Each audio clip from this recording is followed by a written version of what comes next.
Hello friends, आज हम लोग बात करने वाले हैं सेंट्रल गवर्नमेंट ने फॉरेन डायरेक्ट इन्वेस्टमेंट पॉलिसी में कोविड-19 कोरोना पेंडेमिक कोरोना महामारी के कारण जो एक छोटा सा अमेंडमेंट किया है उसके बारे में। लेकिन उससे पहले हमें ये पता होना चाहिए कि ये एफडीआई शब्द का मतलब क्या है, इस एफडीआई शब्द का लीगल बैकग्राउंड क्या है। देखिए, इंडिया में किसी भी तरह के फॉरेन एक्सचेंज के ट्रांजैक्शन को रेगुलेट करने के लिए एक स्पेशल लॉ बनाया गया है जिसे हम लोग बोलते हैं फॉरेन एक्सचेंज मैनेजमेंट एक्ट 1999। ये जो फॉरेन एक्सचेंज मैनेजमेंट एक्ट 1999 है, ये दो तरह के इन्वेस्टमेंट के बारे में बात करता है। एक इन्वेस्टमेंट को हम बोलते हैं एफडीआई, फॉरेन डायरेक्ट इन्वेस्टमेंट। एक इन्वेस्टमेंट को हम बोलते हैं ओडीआई, ओवरसीज डायरेक्ट इन्वेस्टमेंट। चाहे हम एफडीआई की बात करें चाहे हम ओडीआई की बात करें, ये दोनों क्रॉस बॉर्डर इन्वेस्टमेंट होते हैं। वो पर्सन जो इंडिया के बाहर का है, फेमा में इसे नॉन रेसिडेंट एंटिटी बोला गया है, वो पर्सन जो नॉन रेसिडेंट एंटिटी है, यदि इंडिया में इन्वेस्ट करना चाहती है तो वो जिस पॉलिसी के अगेंस्ट इन्वेस्ट कर सकते हैं उसे एफडीआई पॉलिसी बोला जाता है। वो पर्सन जो इंडिया का है, यानी पर्सन रेसिडेंट इन इंडिया है, यदि वो इंडिया के बाहर इन्वेस्टमेंट करना चाहता है तो जिस पॉलिसी के हिसाब से वो इन्वेस्टमेंट कर सकते हैं उसे ओवरसीज डायरेक्ट इन्वेस्टमेंट पॉलिसी बोला जाता है। सो फ्रेंड्स, पहले हम लोग फोकस करते हैं एफडीआई पे, फॉरेन डायरेक्ट इन्वेस्टमेंट पे। जब हम फॉरेन डायरेक्ट इन्वेस्टमेंट के बारे में बात करेंगे तो ये क्लियर होगा कि इंडिया में फॉरेन डायरेक्ट इन्वेस्टमेंट पॉलिसी के अकॉर्डिंग इन्वेस्टमेंट करने के दो तरीके हो सकते हैं। एक को हम बोलते हैं ऑटोमेटिक रूट, एक को हम बोलते हैं गवर्नमेंट अप्रूवल रूट। मतलब कोई भी पर्सन जो रेसिडेंट आउटसाइड इंडिया है, या दूसरे शब्दों में बोला जाए तो नॉन रेसिडेंट एंटिटी है, यदि इंडिया में इन्वेस्टमेंट करना चाहता है तो उसके पास दो तरीके होते हैं। एक होता है गवर्नमेंट अप्रूवल रूट और एक होता है ऑटोमेटिक रूट। बेसिक प्रोविजन की जब हम बात करते हैं तो ये क्लियर होता है कि कोई भी पर्सन जो किसी भी कंट्री का रेसिडेंट है अदर देन पाकिस्तान और बांग्लादेश, वो इंडिया में इन्वेस्टमेंट कर सकते हैं ऑटोमेटिक रूट के थ्रू। तो मतलब किसी भी तरह की कोई भी अप्रूवल की उन्हें जरूरत नहीं होगी, वो इंडिया में एफडीआई पॉलिसी के अकॉर्डिंग इन्वेस्टमेंट कर पाएंगे। मतलब गवर्नमेंट अप्रूवल रूट मींस यदि वो पर्सन इंडिया में इन्वेस्टमेंट करना चाहता है तो उन्हें इंडिया में सेंट्रल गवर्नमेंट से अप्रूवल लेना होगी।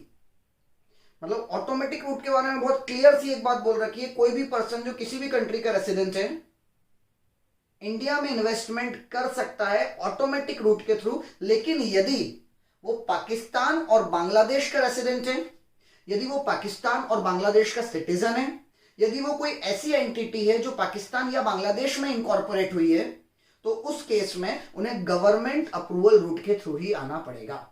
मतलब ये बेसिक प्रोविजन था हमारा अमेंडमेंट होने से पहले।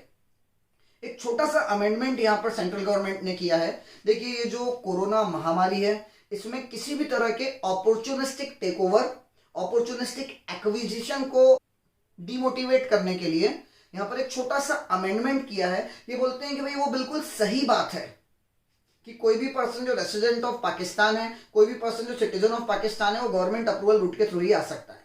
ये भी बिल्कुल सही है, कोई भी पर्सन जो सिटीजन ऑफ बांग्लादेश है या एंटिटी इनकॉर्पोरेट इन बांग्लादेश है, वो ऑटोमेटिक रूट के थ्रू नहीं आ सकते हैं, वो गवर्नमेंट अप्रूवल रूट के थ्रू ही इंडिया में इन्वेस्टमेंट कर सकते हैं।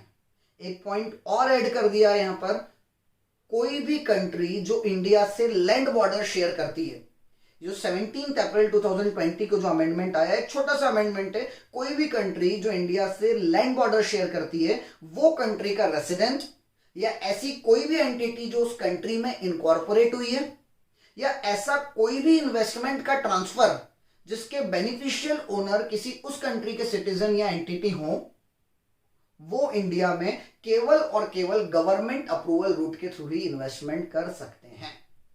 मतलब वो ऑटोमेटिक रूट के थ्रू इंडिया में इन्वेस्टमेंट करने का राइट एफडीआई पॉलिसी में एज ऑन डेट तक जो उनके पास था, वो राइट खत्म हो गया है।